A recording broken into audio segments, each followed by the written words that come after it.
There we go. That's the two bits glued together. As soon as that's set, we'll move on to the turning process. And there you go. As you can see, those joint lines up pretty good actually. Lines through here. Off of the leg. A little bit off on the leg, but can't win them all.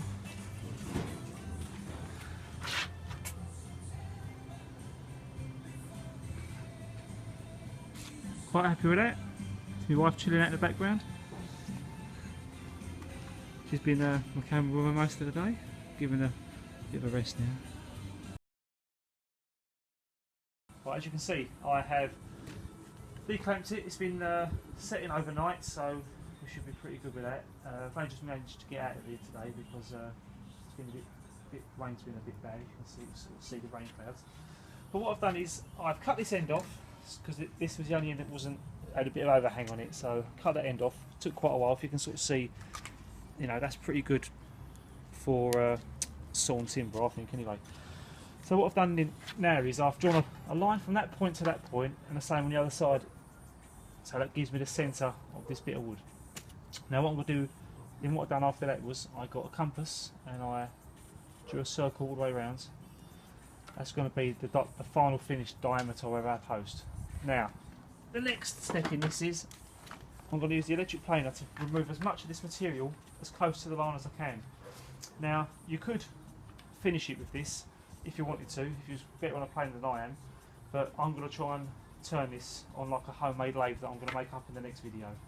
But if you're happy with sort of more of a traditional finish, then that's your call.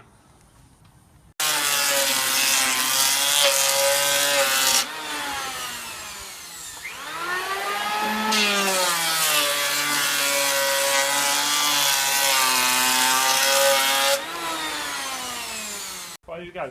Well, I've planed one side pretty much as close to the line as I'm really willing to go with the planer.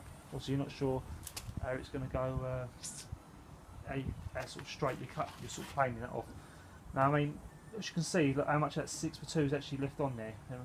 If I had access to a bandsaw, I'd probably cut it in half or use a bit of 6x1, but obviously that's all I had when I went to the timber yard this morning, but yesterday morning. But by far, this is the most boring process ever. So if you've got access to sort of like a table saw, then what a lot of people do is they sort of like, you know, make it into sort of like an octagon before they turn it.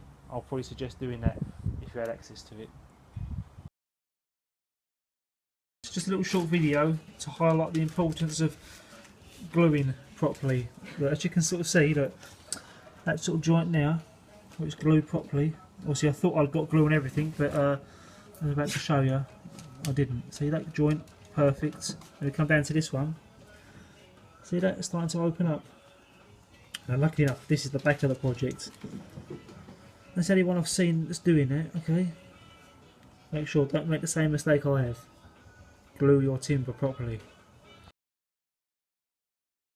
It's a little bit windy out here today, so the quality of the video ain't going to be that great. What it is I've made up two pieces like this, okay? And I'm going to fit those either into the post. I'm trying to get it as dead centre as I can, so I've done that one already.